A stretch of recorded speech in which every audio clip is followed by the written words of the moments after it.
Ladies and gentlemen, Kukanová Desina. Ideme zo 6. piva, smerom na 7. pivo. Sme opustili hostinec pod Hruškou. Opúšťame v podstate Sihoť. Bolo nám dobre, dali sme 6 piv.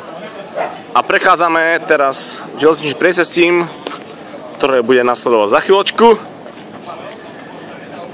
A prechádzame a ideme do našej vlastne druhej oficiálnej zastávky.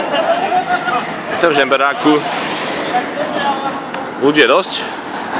Vidíte, ľudia chodia. Stále ľudia je.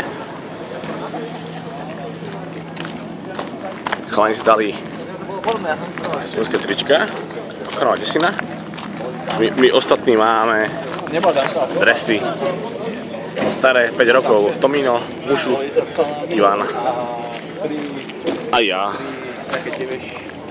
Tak, môj dres.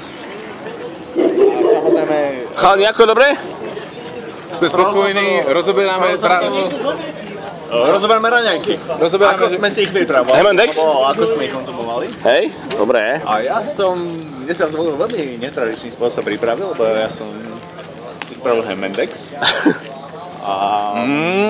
A ty si taký Hemendexový, ako ja viem, ako ty to máš rád.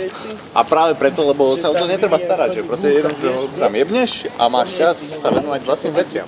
A potom to normálne to vygrcaš potom.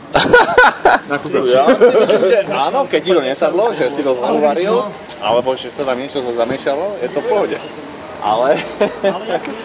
Ale odporúčam, ak budete robiť niekedy Hemendex, dajte tam všetky tie prísady a nechajte to na miernom ohni, na panvici a venujte sa nejakým milejším veciam.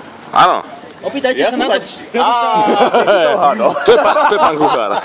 Ale vieš čo bolo na tom zaujímavé? Že som sa vrátil v panvici a všetko bolo hotové. Akurát sa to vystihol, presne. Jednoducho ja hovorím, ten zmysel pre čas tam jednoducho niekde bol. Vaši, výborná debata. Vieš, ako sa hovorí, budík zazvonil.